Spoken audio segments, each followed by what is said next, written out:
ਇੱਕ ਉਹ ਮੁਲਕ ਹੈ ਕੋਠੇ ਨੂੰ ਪਨਾਲਾ ਨਹੀਂ ਤਾਂ ਸੁੱਥਣ ਚ ਨਾਲਾ ਨਹੀਂ, ਕੋਈ ਕਿਸੇ ਦਾ ਸਾਲਾ ਨਹੀਂ।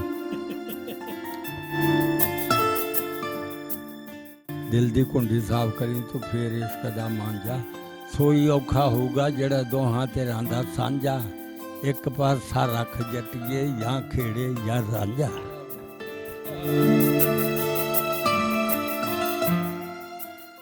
ਇੱਕ ਬੁੜੀ ਜਾਂਦੀ ਸੀ, ਉਹਨੇ ਦੋਤੇ ਨੂੰ ਚੱਕਿਆ ਗੋਦੀ ਤਾਂ ਪੋਤਾ ਤੁਰਿਆ ਜਾਵੇ, ਤਾਂ ਰਾਜ ਕੁੱਤਾ ਸੀ ਤਾਂ ਉਹ ਕੁੱਤਾ ਭੌਂਕਿਆ, ਉਹ ਕਹਿੰਦਾ ਫੜ ਲਾ ਨਾਨੀ ਦੀ ਲੱਤ ਫੜ ਲਾ, ਨਾਲੇ ਉਹਦੇ ਗੋਦੀ ਚੜਿਆ ਸੀ, ਫੜ ਲਾ ਨਾਨੀ ਦੀ ਲੱਤ ਫੜ। ਉਹਨੇ ਕਿਹਾ ਰੁਪਈਆ ਚੌੜਾ ਪਾ ਕੇ, ਉਹਨੇ ਕਿਹਾ ਨਹੀਂ ਰੁਪਈਆ ਕੰਨੀ ਪਰ ਖੜਾ ਕਰਕੇ। ਉਹ ਲਾਟ ਸਾਹਿਬ ਕਹਿਣ ਲੱਗਾ ਗੌਰਮੈਂਟ ਨੂੰ ਘੱਟ ਪੈਂਦਾ ਇਹਨਾਂ ਰੇਟ ਲਾ ਦਿਓ। ਉਹ ਜੀਵਾ ਗੁਜ਼ਰ ਕਹਿੰਦਾ ਤੁਸੀਂ ਗੌਰਮੈਂਟ ਦੇ ਨੌਕਰ ਹੋ ਕੇ ਤੁਹਾਨੂੰ ਗੌਰਮੈਂਟ ਦਾ ਕਿੱਡਾ ਗੌਰਮੈਂਟ ਨੂੰ ਘਾਟਾ, ਤਾਂ ਮੈਂ ਆਪਣੀ ਨਸਲ ਨੂੰ ਕਿਵੇਂ ਘਾਟਾ ਪਾ ਦਿਆਂ।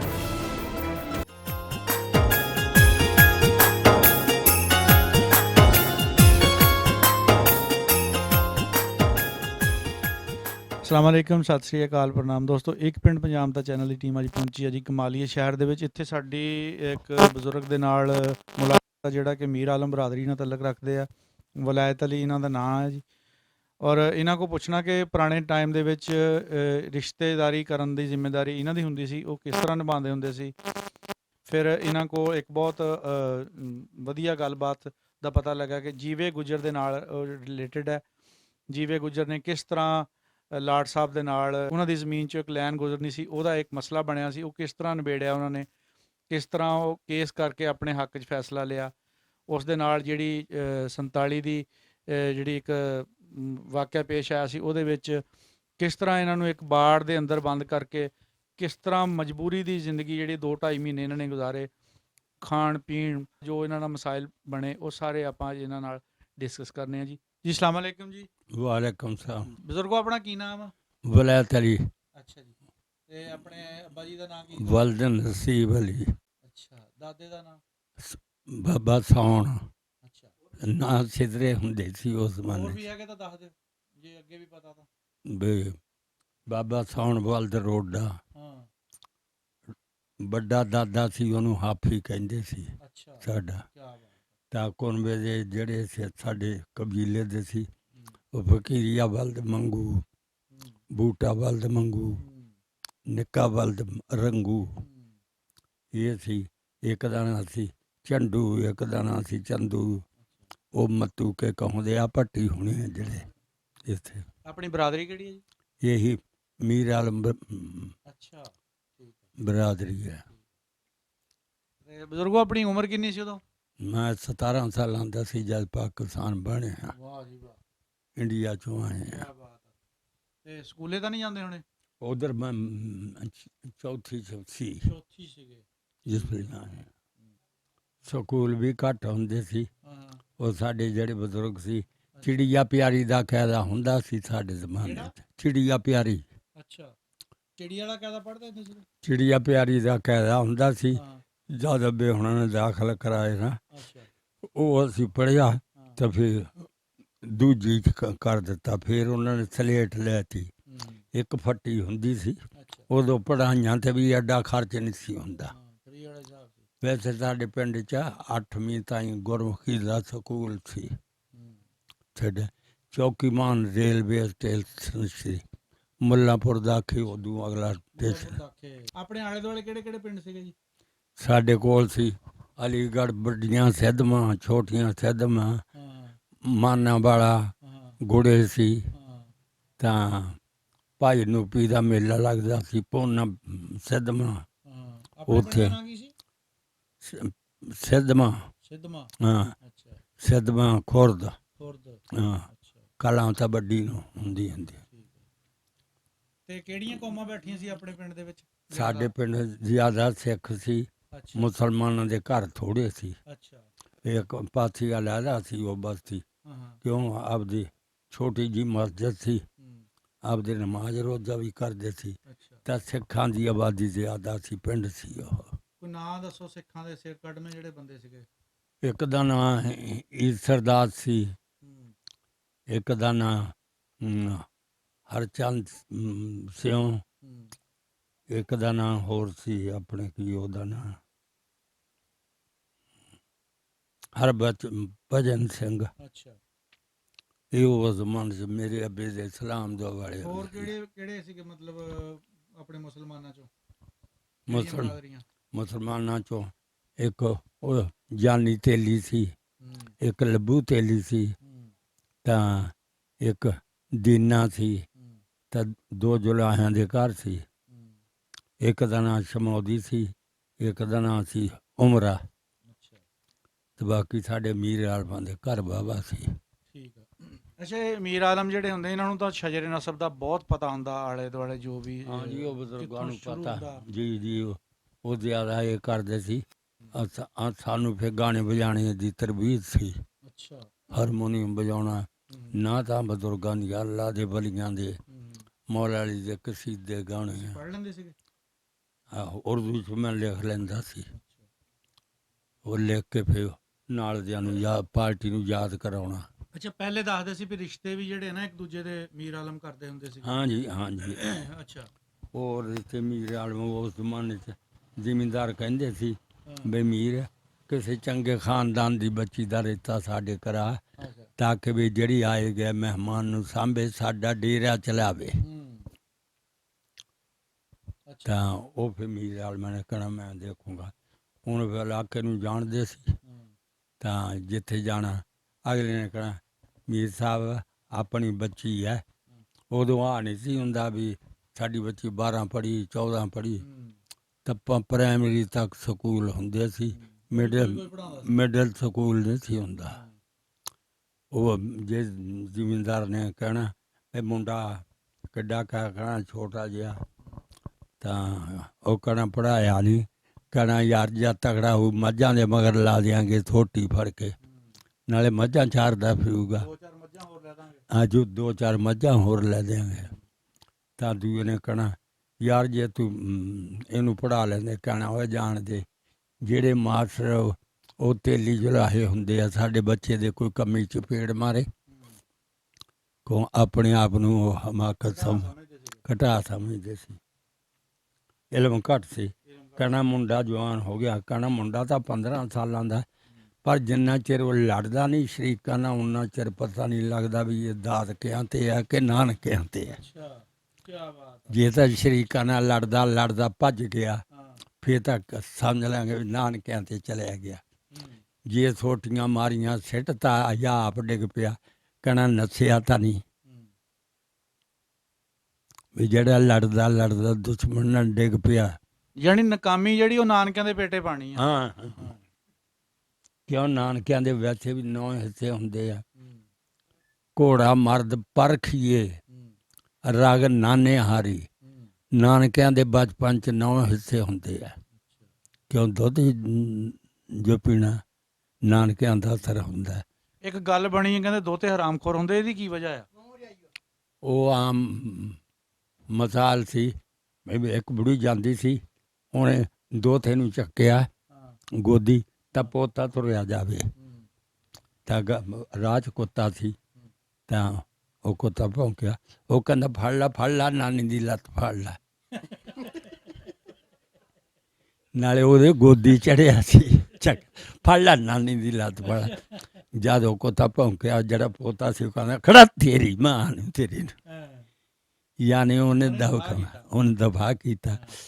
ਤਾਂ ਉੱਥੋਂ ਫਿਰ ਕਹਾਣਾ ਬਣ ਗਿਆ ਵੀ ਦੋਤੇ ਹਰਾਮਖੋਰ ਹੁੰਦੇ ਆ। ਉਹੀ ਤੈਨੂੰ ਪਾਲਦੀ ਆ, ਉਹਦੇ ਤੂੰ ਗੋਦੀ ਚੜਿਆ, ਹੁਣ ਕੁੱਤੇ ਨੂੰ ਕਹਿੰਦਾ ਫੜ ਲਾ ਨਾਨੀ ਦੀ ਲੱਤ। ਅੱਛਾ, ਆਪਣੇ ਬੜੇ ਜਦੋਂ ਤੁਸੀਂ ਆਪਣਾ ਕਿਸੇ ਦਾ ਹੱਥ ਜਿਹੜਾ ਜੋੜਦੇ ਸੀ, ਇੱਕ ਦੂਜੇ ਨਾਲ ਰਿਸ਼ਤੇਦਾਰੀ ਕਰਵਾਉਂਦੇ ਸੀਗੇ, ਕਿਹੜੀਆਂ ਚੀਜ਼ਾਂ ਦਾ ਖਾਸ ਖਿਆਲ ਰੱਖਦੇ ਹੁੰਦੇ ਸੀਗੇ? ਉਹਦੇ ਜੀ ਖਾਨਦਾਨ ਉਹਨੂੰ ਕਹਿੰਦੇ ਆ ਜਿਹੜਾ ਅੱਲਾ ਵਾਸਤੇ ਧੀ ਦੇਵੇ ਤਾਂ ਅੱਲਾ ਵਾਸਤੇ ਪੁੱਤ ਨੂੰ ਰਿਸ਼ਤਾ ਲਵੇ। ਉਦੋਂ ਬੱਟੇ ਦਾ ਬਹੁਤਾ ਰਿਵਾਜ ਹੁੰਦਾ? ਨਹੀਂ ਬੱਟਾ ਤਾਂ ਇੱਧਰ ਸਾਡੇ ਪਾਕਿਸਤਾਨ 'ਚ ਆ, ਜਾਂਗਲੀਆਂ ਨੇ ਚਲਾਇਆ। ਅੱਛਾ, ਆਪਣੇ 'ਚ ਨਹੀਂ ਸੀ? ਹਾਂ, ਇਹ ਤਾਂ ਕਹਾਣਾ ਸੀ ਵੀ ਇੱਕ ਉਹ ਮੁਲਕ ਹੈ ਕੋਠੇ ਨੂੰ ਪਨਾਲਾ ਨਹੀਂ ਤਾਂ ਸੁੱਥਣ ਚ ਨਾਲਾ ਨਹੀਂ, ਅੱਛਾ ਕੋਈ ਕਿਸੇ ਦਾ ਸਾਲਾ ਨਹੀਂ। ਆ ਜਾਓ ਇੱਕ ਦੂਜੇ ਇੱਕ ਨਾਲ ਮਕਾਨ ਜੇ ਪਾਈਏ ਨਾ ਪਨਾਲੇ ਇੱਕ ਪਾਸੇ ਲਾਉਂਦੇ ਇੱਥੋਂ ਦੀ ਪਾਣੀ, ਤਾਂ ਇਹਨਾਂ ਲੋਕਾਂ ਕੋਲ ਛੰਨਾਂ ਹੁੰਦੀਆਂ ਸੀ। ਉਹ ਅੱਧਾ ਪਾਣੀ ਇੱਧਰ ਡਿੱਗ ਪੈਣਾ, ਇੱਧਰ ਪਨਾਲੇ ਦੀ ਕਿੱਥੇ ਲੋੜ ਪੈਣੀ। ਲੋੜ ਹੀ ਨਹੀਂ ਪੈਣੀ ਕਿਸੇ ਦੀ। ਤਾਂ ਕੋਈ ਕਿਸੇ ਦਾ ਸਾਲਾ ਨਹੀਂ। ਕਿਉਂ? ਮੇਰੀ ਭੈਣ ਤੇਰੇ ਘਰ ਹੈ, ਤੇਰੀ ਮੇਰੇ ਘਰ ਹੈ, ਉਹ ਦੋਏ ਬਣੋਈ ਹੈ, ਉਹ ਉਹਦਾ ਬਣੋਈ, ਉਹ ਉਹਦਾ, ਸਾਲਿਆਂ ਦੀ ਕਿੱਥੇ ਲੋੜ ਹੈ। ਇਹ ਜਿਹੜੇ ਨਾਨਕੇ ਹੁੰਦੇ ਆ, ਇਹ ਮਾਂ ਦਾ ਖਾਨਦਾਨ ਹੁੰਦਾ। ਨਹੀਂ ਅੱਛਾ ਦੇਖ ਦਿਖਾਲੀ ਵੀ ਇਹ ਮੀਰ ਆਲਮ ਹੀ ਕਰਦੇ ਹੁੰਦੇ ਸੀਗੇ। ਹਾਂਜੀ ਹਾਂਜੀ, ਉਹਨੇ ਕਹਿਣਾ ਵੀ ਚੌਧਰੀ ਤੇਰੇ ਮੁੰਡੇ ਦਾ ਰਿਸ਼ਤਾ ਕਰਤਾ, ਕਿੱਥੇ ਵੀ ਮੀਰ ਫਲਾਣੇ ਥਾਂ, ਫਲਾਣੇ ਦੀ ਧੀ ਆ, ਫਲਾਣੇ ਦੀ ਪੋਤੀ, ਫਲਾਣੇ ਦੀ ਦੋਤੀ। ਉਹ ਸੁਣਨ ਵਾਲੀ ਬਰਾਦਰੀ ਜਾਣਦੇ, ਉਹਨੇ ਕਿਹਾ ਬਈ ਖਾਨਦਾਨ ਚੰਗਾ ਵਾ, ਬੰਦੇ ਬੜੇ ਮਹੱਤਵ ਆ। ਉਹਨਾਂ 'ਚ ਗੈਰ ਕੌਮ ਦੀ ਹੈ ਨਹੀਂ, ਕੋਈ ਕੱਢ ਕੇ ਨਹੀਂ ਸੀ ਲਿਆਉਂਦੇ। ਖਾਨਦਾਨੀ ਉਹ ਹੁੰਦੀ ਆ, ਖਾਨਦਾਨੀ ਦਾ ਦੌਲਤ ਨਾਲ ਤਾਲੁਕ ਨਹੀਂ। ਖਾਨਦਾਨੀ ਉਹੀ ਹੈ ਜੋ ਬਜ਼ੁਰਗਾਂ ਦੀ ਰਸਮ ਹੈ, ਅੱਲਾ ਵਾਸਤੇ ਧੀ ਦੇਵੇ, ਜੋ ਸਰੇ ਉਹਨੂੰ ਦਿਓ ਦਾਨ। ਅੱਛਾ ਹੁਣ ਜਿੱਦਾਂ ਵੀ ਵਿਚੋਲਾ ਇੱਕ ਹੁੰਦਾ ਆ, ਜੇ ਤਾਂ ਚੰਗੀ ਨਿਕਲਿਆ ਵੇ ਕਹਿਣਾ ਜੀ ਸਾਡੇ ਆਪਣੇ ਜੀ ਬਹੁਤ ਚੰਗੇ, ਆਪਣੇ ਆਪ ਨੂੰ ਸਾਰੀ ਸੋਭਾ ਦੇ ਲੈਣੀ, ਤੇ ਜੇ ਖੁਦਾ ਨਾ ਖਾਸਤਾ ਮਾੜੀ ਨਿਕਲੇ ਫਿਰ ਤਾਂ ਵਿਚੋਲੇ ਨੂੰ ਗਾਲਾਂ ਕੱਢਣੀਆਂ ਵੀ ਇਹ ਕਮੀਨੇ ਇਨਸਾਨ ਨੇ ਸਾਨੂੰ ਕਿਤੇ ਫਸਾਤਾ। ਆਪਣੇ ਨਾਲ ਤਾਂ ਨਹੀਂ ਕਿਤੇ ਇਦਾਂ ਹੋਈ ਸੀ? ਨਹੀਂ ਨਹੀਂ, ਇਹ ਤਾਂ ਜ਼ਿਮੀਂਦਾਰ ਵੀ ਕਹਿੰਦੇ ਹੁੰਦੇ ਸੀ।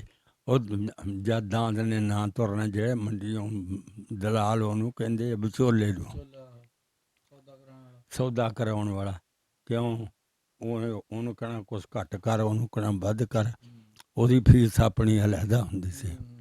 ਉਹ ਜਦ ਉਹਨਾਂ ਨੇ ਲੈ ਦੇਣਾ, ਉਹ ਲੈ ਕੇ ਆਉਣਾ, ਉਹ ਸੌਦਾ ਮਾੜਾ ਹੋ ਜਾਣਾ।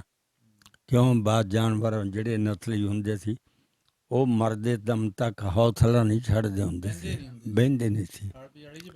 ਆਹੋ, ਜਿਹੜੇ ਦੂਏ ਸੀ ਕਮਦਲਾ ਖਾਨਦਾਨ, ਉਹਨਾਂ ਗੋਡੀ ਲਾ ਦੇਣੀ, ਤੂੰ ਮਾਰੀ ਜਾ ਕੁੱਟੀ ਜਾ, ਉਹਨਾਂ ਨੇ ਉੱਠਣਾ, ਕਹਿਣਾ ਤੇਰਾ ਮਰੇ ਦਲਾਲ, ਯਾਨੀ ਵਿਚੋਲੇ ਨੂੰ ਗਾਲਾਂ ਪੈਂਦੀਆਂ ਸੀ। ਅੱਛਾ ਇੱਕ ਗੱਲ ਹੋਰ ਬੜੀ ਬਣੀ ਹੋਈ ਆ ਵੀ ਲਾਗੀਆਂ ਨੇ ਲਾਗ ਲੈਣੇ ਭਾਵੇਂ ਜਾਂਦੀ ਰੰਡੀ ਹੋ ਜਾਵੇ, ਇਦਾਂ ਦਾ ਵੀ ਕੋਈ ਸੀਨ ਬਣਿਆ ਸੀ ਵੀ ਆਪਾਂ ਇਦਾਂ ਦੇ ਬੰਦਿਆਂ ਨਾਲ ਰਲਾਤਾ ਵੀ ਉਹ ਮੁੜ ਕੇ? ਨਾ ਜੀ, ਮੈਂ ਤਾਂ ਸਾਰੀ ਜ਼ਿੰਦਗੀ ਦਾ ਮੇਰਾ ਰੂਟੀਨ ਹੈ, ਇਨਸ਼ਾਅੱਲਾ ਵੀ ਅਗਲੇ ਨੂੰ ਕਹਿਣਾ ਭਾਈ ਤੈਨੂੰ ਰਿਸ਼ਤਾ ਲੱਭ ਦਊਂਗਾ, ਤੇਰੇ ਮੱਥੇ ਲਾ ਦੂੰਗਾ, ਪਾਸ ਤੁਸੀਂ ਕਰਨਾ। ਪਾਸ ਪਸੰਦ ਤੁਸੀਂ ਕਰਨਾ। ਇੱਕ ਦੂਏ ਨੂੰ ਪੁੱਛੋ ਦੱਸੋ, ਜੇ ਬੱਚਿਆਂ ਦੇ ਲੇਖ ਜੁੜ ਜਾਣ ਨਾ ਤਾਂ ਫਿਰ ਦੋਨਾਂ ਤਰ੍ਹਾਂ ਦੇ ਪਾਸ ਆ ਜਾਂਦੀ ਹੈ ਗੱਲ।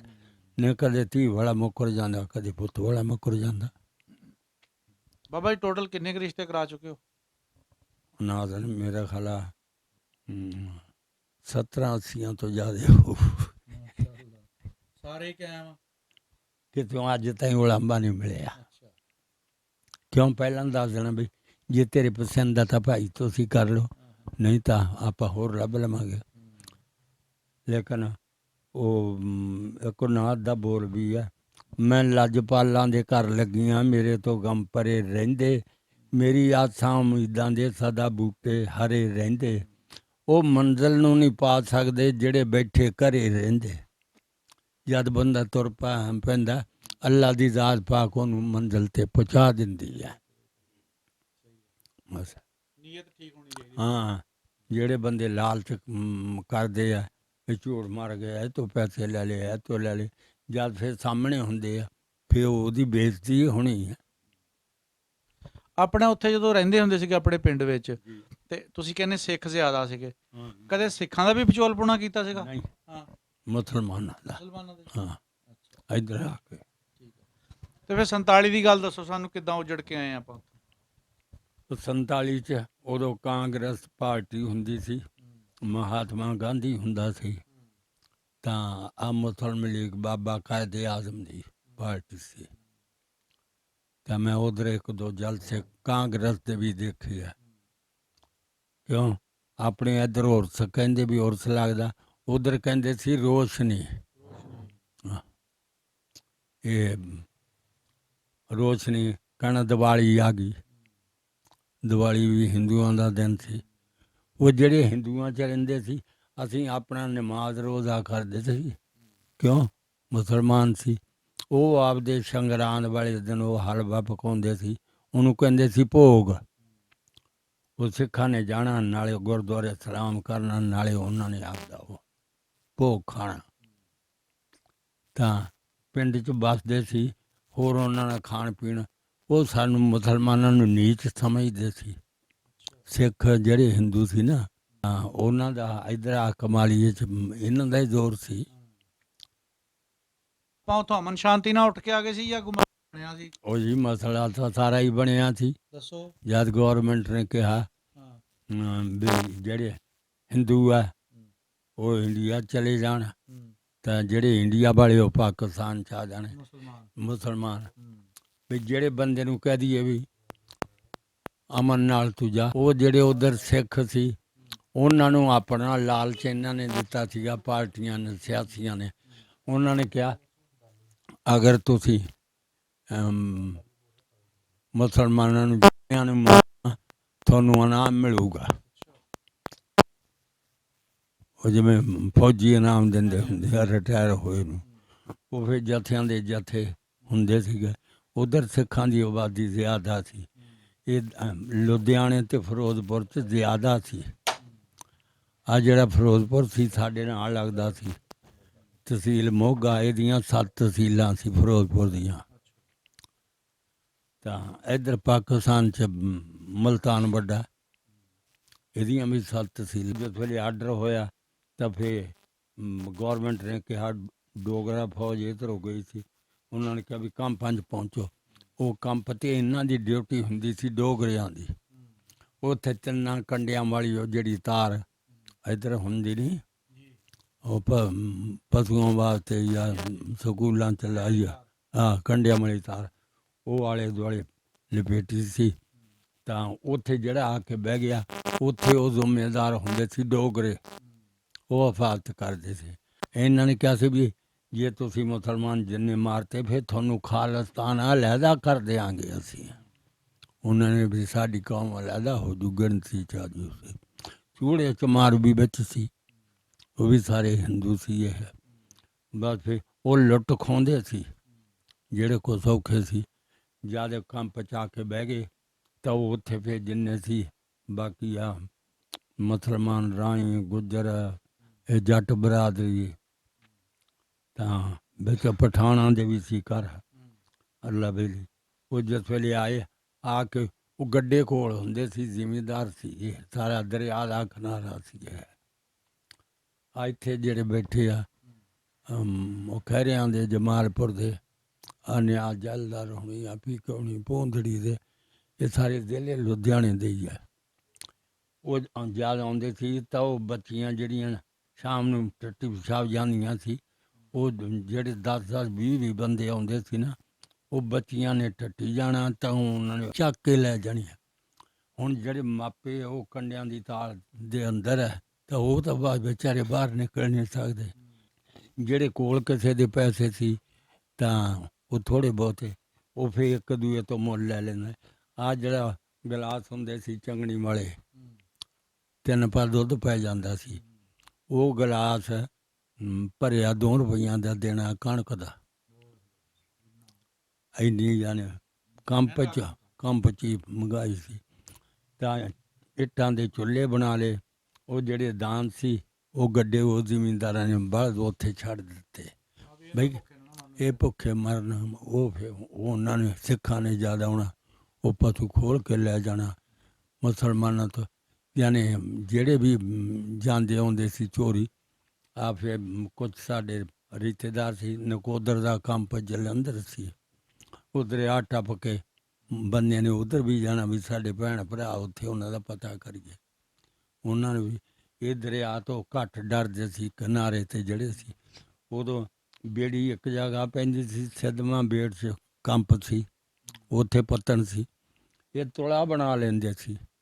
ਉਹ 3-4 ਕੱਦੂ ਹੁੰਦੇ ਸੀ, ਕੱਦੂ ਲੈ ਲਈਏ ਨਾ ਤਾਂ ਉੱਤੇ ਕਾਨੇ ਬੰਨ੍ਹ ਕੇ ਰੱਸੀ ਨਾਲ, ਤਾਂ ਉਹ ਤੁਲਾ ਡੁੱਬਣ ਨਹੀਂ ਦਿੰਦਾ ਬੰਦੇ ਨੂੰ, ਸੀਨੇ ਤਾਂ ਲਾਇਆ, ਉਹ ਦਰਿਆ ਤਰਦੇ ਸੀ। ਜਿਹੜੇ ਦਰਿਆ ਦੇ ਇਲਾਕੇ ਹੁੰਦੇ ਆ ਉਹਨਾਂ ਨੂੰ ਪਾਣੀ ਤੋਂ ਘੱਟ ਡਰ ਲੱਗਦਾ ਹੁੰਦਾ। ਹੁਣ ਤਾਰੂ ਵੀ ਹੁੰਦੇ, ਉਹਨਾਂ ਨੂੰ ਆ ਵੀ ਪਤਾ ਹੁੰਦਾ ਵੀ ਇੱਥੇ ਜਿਹੜਾ ਹਾਂ ਕਿੱਥੋਂ ਉੱਚਾ ਨੀਵੇਂ ਦਾ ਪਤਾ ਹੁੰਦਾ ਸੀ। ਤਾਂ ਜਿਨ੍ਹਾਂ ਦੀ ਜ਼ਿੰਦਗੀ ਵਧੀ ਸੀ, ਜਿਹੜੇ ਉੱਥੇ ਅੱਲਾ ਨੂੰ ਪਿਆਰੇ ਹੋ ਗਏ, ਉੱਥੇ ਕਿਤੇ ਕੋਈ ਜਨਾਜ਼ਾ ਪੜ੍ਹਦਾ ਸੀ, ਉਹ ਕੰਪ ਤੋਂ ਜਾ ਕੇ ਬਾਹਰ ਰੱਖ ਦੇਣਾ ਬਸ। ਤਰ੍ਹਾਂ ਤੋਂ ਬਾਹਰ ਤਾਂ ਹਰ ਬੰਦੇ ਨੂੰ ਆਪਦੀ ਜਾਨ ਦਾ ਡਰ ਹੁੰਦਾ ਸੀ ਵੀ ਇੱਧਰੋਂ ਸਿੱਖ ਨਾ ਆ ਜਾਣਾ, ਹਾਂ ਬਿਲਕੁਲ ਬਿਲਕੁਲ। ਉਹ ਜਦ ਫਿਰ ਕਿਸੇ ਕੰਪ ਨੂੰ 2.5 ਮਹੀਨੇ ਲੱਗ ਗਏ, ਕਿਸੇ ਨੂੰ 2 ਲੱਗ ਗਏ, ਕੋਈ 2.5-3 ਮਹੀਨੇ ਕੰਪ। ਉਹ ਜਦ ਤੁਰਨਾ ਉਹ ਫਿਰ ਡੋਗਰੇ ਫੌਜ ਨੇ ਨਾਲ ਸਾਈਡਾਂ 'ਤੇ ਹੋਣਾ, ਤਾਂ ਜਿਹੜਾ ਸਾਈਡਾਂ 'ਤੇ ਪਾਣੀ ਹੁੰਦਾ ਸੀ ਫਸਲਾਂ ਨੂੰ ਲਾਉਣ ਵਾਸਤੇ, ਉਹ ਜਦ ਪਾਣੀ ਲਾ ਹਟਦਾ, ਜ਼ਿਮੀਂਦਾਰ ਖਾਲੇ ਭਰੇ ਹੁੰਦੇ ਆ, ਉਹਨਾਂ ਨੇ ਉਹਦੇ 'ਚ ਦੁਆ ਪਾ ਦੇਣੀ ਉਹ ਵੀ ਇਹ ਪਾਣੀ ਪੀਣ ਨਾ ਇਹਨਾਂ ਨੂੰ।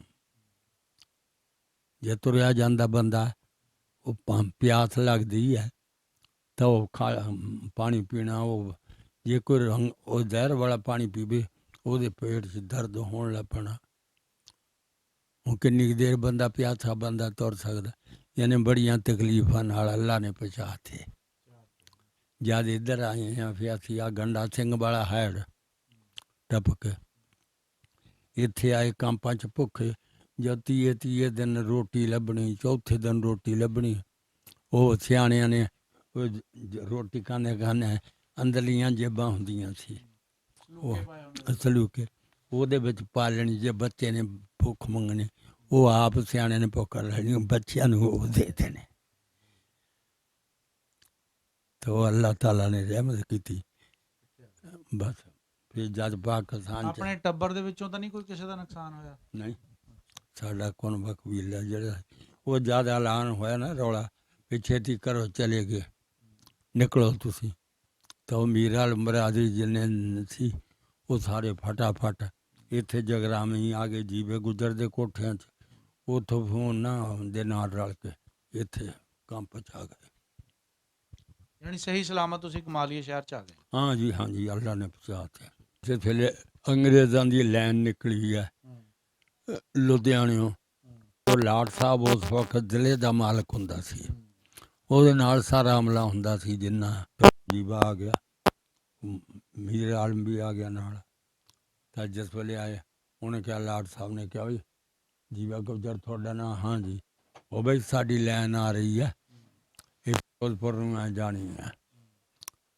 ਗੌਰਮੈਂਟ ਨੇ ਜਿਵੇਂ ਆਪਣੇ ਮੋਟਰਵੇ ਬਣਦੀ ਹੈ ਇੱਧਰ, ਤਾਂ ਉਹਨੇ ਕਿਹਾ ਜੀ ਤੁਸੀਂ ਕਿਸ ਭਾਅ ਪੈਸੇ ਦਿੰਦੇ ਹੋ?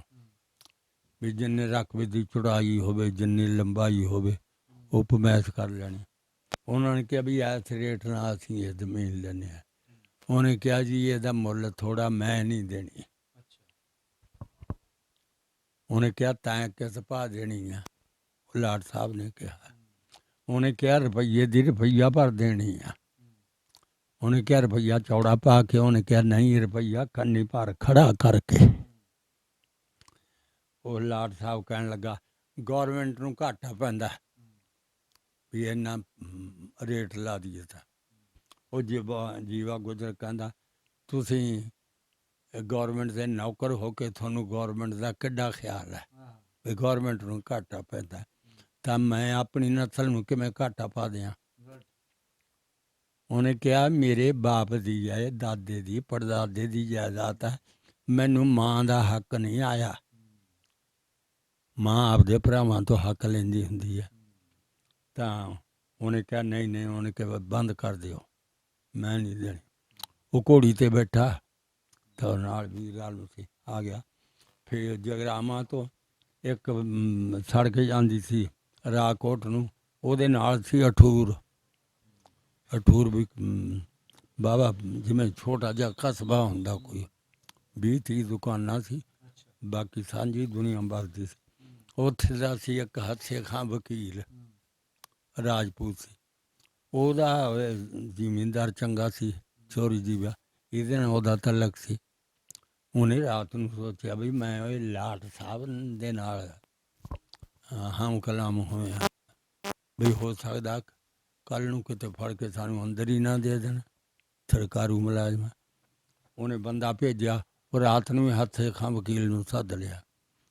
ਉਹਨੇ ਕਿਹਾ ਹਾਂ ਜੀ ਚੌਧਰੀ ਸਾਹਿਬ, ਉਹਨੇ ਕਿਹਾ ਵੀ ਇੱਥੇ ਆ ਜਿਹੜੀ ਲਾਈਨ ਆ ਰਹੀ ਹੈ, ਉਹ ਗੌਰਮੈਂਟ ਦੇ ਅਮਲੇ ਦੇ ਬੰਦੇ ਆਏ ਤਾਂ ਉਹ ਜ਼ਮੀਨ ਪਿੱਛੋਂ ਲੈਂਦੇ ਹੁੰਦੇ। ਮੈਂ ਕਿਹਾ ਵੀ ਕਿਸ ਰੇਟ, ਤਾਂ ਉਹ ਕਾਗਜ਼ ਇੰਗਲੈਂਡ ਚਲਿਆ ਗਿਆ। ਉੱਥੋਂ ਫੈਸਲਾ ਹੋ ਕੇ ਆਇਆ ਵੀ ਮਾਲਕ ਹੈ, ਇਹ ਜਿੰਨੇ ਪੈਸੇ ਮੰਗਦਾ ਜਾਂ ਉੱਦਾਂ ਦੇ ਦਿਓ, ਨਹੀਂ ਤਾਂ ਤੁਸੀਂ ਇਹ ਬੰਦ ਕਰ ਦਿਓ, ਹੋਰ ਧੱਕੇਸ਼ਾਹੀ ਨਹੀਂ ਕਰ ਸਕਦੇ। ਇੰਨੇ ਪੈਸੇ ਲੈ ਕੇ ਨਾ ਉਹਨੇ ਫਿਰ ਉਹ ਕੰਨੀ ਭਾਰ ਜਿੰਨਾ ਰੁਪਈਆ ਬਣਿਆ ਉਸ ਵਕਤ ਸਿਰ, ਤਾਂ ਸਾਦਾ ਬੰਦਾ ਸੀ, ਖੱਦਰ ਪਾਉਂਦੇ ਸੀ ਵੀ ਸਾਡੇ ਮੁਲਕ ਦਾ ਕੱਪੜਾ ਹੈ, ਖੱਦਰ ਦੇ ਕੱਪੜੇ ਪਹਿਨੇ। ਯਾਨੀ ਜੋ ਗਰੀਬ ਭਰਾ ਵਿਹਾਰ ਕਰਦੇ ਸੀ, ਮੁੰਡੇ ਕੁੜੀ ਦੀ ਸ਼ਾਦੀ ਉਹਨਾਂ ਕਰਨਾ ਵੀ ਜੇ ਮੇਰੀ ਤੇ ਅੱਲਾ ਦੀ ਖੈਰ ਆ, ਮੈਂ ਜ਼ਿਆਦਾ ਖਾਣੇ ਪਕਾ ਦਿਆਂ, ਕੱਲ੍ਹ ਨੂੰ ਦੂਸਰਾ ਕੋਈ ਗਰੀਬ ਆ ਉਹ ਨਹੀਂ ਪਹੁੰਚ ਸਕਦਾ, ਉਹ ਹੌਕਾ ਲਊਗਾ, ਉਹਦੇ ਦਿਲ 'ਚ ਨਾ ਆਊਗਾ ਵੀ ਆਪਦੀ ਹਮਾਕਤ ਕਰਦਾ। ਫਿਰ ਉਹਨੇ ਉੱਥੇ ਉਹ ਬੁੱਚੜਖਾਨਾ ਬਣਾਇਆ। ਆ ਜਿਹੜਾ ਵੱਡਾ ਗੋਸ਼ਤ ਹੈ, ਇਹ ਇੰਡੀਆ 'ਚ ਕੰਟਰੋਲ ਸੀ ਨਾ, ਸਿੱਖਾਂ ਦਾ ਮੁਲਕ ਸੀ। ਇੱਕ ਕੋਈ ਬੰਦਾ ਇਹ ਨਹੀਂ ਸੀ ਕਹਿ ਸਕਦਾ ਵੀ ਇੱਥੇ ਫਲਾਣਾ ਬੈੜੀ ਆ ਜਾਂ ਮੱਝ ਆ ਜਾਂ ਕੋਈ ਬੱਕਰਾ, ਫਟਾਫਟ ਕਰ ਦਿਓ, ਨਹੀਂ, ਉੱਥੇ ਲਿਜਾ ਕੇ ਹਲਾਲ ਕਰ ਸਕਦੇ ਸੀ। ਉਹ ਫਿਰ ਜਿਹੜੇ ਉੱਥੇ ਦੇ ਹਿੰਦੂ ਸੀ, ਸਿੱਖ, ਉਹ ਫਿਰ ਜੀਵੇ ਗੁੱਜਰ ਆਏ ਇਕੱਠੇ ਹੋਏ ਜੀਵੇ ਗੁੱਜਰ ਕੋਲ। ਉਹਨਾਂ ਨੇ ਕਿਹਾ ਚੌਧਰੀ ਜੀ ਅਸੀਂ ਇੱਕ ਗੱਲ ਕਰਦੇ ਹਾਂ। ਉਹਨੇ ਕਿਹਾ ਦੱਸ। ਰਾਕੋਟ ਲੈ ਜਾਓ। ਉਸ ਜੀਵੇ ਗੁੱਜਰ ਨੇ ਉਹ ਸਿੱਖਾਂ ਦੇ ਹਮਦਰਦੀ ਕਰਕੇ ਉਹ ਰਾਕੋਟ ਬੁੱਚੜਖਾਨਾ ਸੀ, ਕਮਾ ਇੱਥੇ ਜਗਰਾਵਾਂ 'ਚ ਨਹੀਂ ਸੀ। ਯਾਨੀ ਸਟੇਸ਼ਨ ਤੋਂ ਲਾ ਕੇ ਨਾ ਹਾਜੀ ਝੰਡੇ ਦੇ ਮਕਾਨ ਤੱਕ ਤਾਂ ਦੋਹੀਂ ਸਾਈਡੀਆਂ ਦੁਕਾਨਾਂ ਉਹਦੀਆਂ ਸੀ, ਬੜੀ ਜ਼ਿਆਦਾ ਸੀ। ਜਿਵੇਂ ਇੱਥੋਂ ਕਮਾਲੀਆ ਸਟੇਸ਼ਨ ਇੰਨਾ ਫਾਸਲਾ ਸੀ। ਜੀਵਾ ਗੁੱਜਰ ਤਾਂ ਫਿਰ ਆਪਣੀ ਮਰਜ਼ੀ ਦੀਆਂ ਚਲੋ ਵੀ ਮਨਮੋਤੀਆਂ ਕਰਕੇ ਆਪਣੀ ਜ਼ਿੰਦਗੀ ਗੁਜ਼ਾਰ ਗਿਆ। ਹਾਂ, ਉਹ ਬੋਲੀ ਹੁੰਦੀ ਸੀ, ਦਿਲ ਦੀ ਕੁੰਡੀ ਸਾਫ਼ ਕਰੀ ਤੂੰ ਫੇਰ ਇਸ਼ਕ ਦਾ ਮਾਂਝਾ, ਦਿਲ ਦੀ ਕੁੰਡੀ ਸਾਫ਼ ਕਰੀ ਤੂੰ ਫੇਰ ਇਸ਼ਕ ਦਾ ਮਾਂਝਾ, ਸੋਈ ਔਖਾ ਹੋਊਗਾ ਜਿਹੜਾ ਦੋਹਾਂ ਧਿਰਾਂ ਦਾ ਸਾਂਝਾ, ਇੱਕ ਪਾਸਾ ਰੱਖ ਜੱਟੀਏ ਜਾਂ ਖੇੜੇ ਜਾਂ ਰਾਂਝਾ। ਕੋਈ ਹੋਰ ਸੁਣਾਓ ਥੋੜੀ ਜੀ, ਤੁਹਾਡੇ ਕੋਲ ਵਾਵਾ ਹੀ ਬੋਲੀਆਂ ਮੈਂ ਨਹੀਂ ਨਹੀਂ, ਹੁਣ ਭੁੱਲ ਭੱਲ ਗਈਆਂ ਉਮਰ ਦੇ ਨਾਲ ਪਰੇਸ਼ਾਨੀਆਂ 'ਚ। ਹੁਣ ਫਿਰ ਕਿਸੇ ਵੇਲੇ ਮੌਕਾ ਦਿਓ ਤੁਸੀਂ। ਬਾਬਾ ਜੀ ਹੁਣਾਂ ਨਾਲ ਗੱਲਬਾਤ ਕੀਤੀ ਸੀ ਜੀ। ਇੱਕ ਪਿੰਡ ਪੰਜਾਬ ਦਾ ਚੈਨਲ ਦੀ ਟੀਮ ਅੱਜ ਪਹੁੰਚੀ ਸੀ ਕਮਾਲੀਏ। ਕਾਫੀ ਗੱਲਾਂ ਬਾਤਾਂ ਜਿਹੜੀਆਂ ਪਿਛੋਕੜ ਨਾਲ ਜੁੜੀਆਂ ਹੋਈਆਂ ਇਹਨਾਂ ਨੇ ਦੱਸੀਆਂ। ਤੇ ਇਨਸ਼ਾਅੱਲਾ ਫਿਰ ਕਿਸੇ ਨਵੇਂ ਬਜ਼ੁਰਗ ਦੇ ਨਾਲ ਨਵੇਂ ਸਟੋਰੀ ਲੈ ਕੇ ਤੁਹਾਡੀ ਖਿਦਮਤ 'ਚ ਹਾਜ਼ਰ ਹੋਵਾਂ ਜੀ। ਰੱਬ ਰਾਖਾ।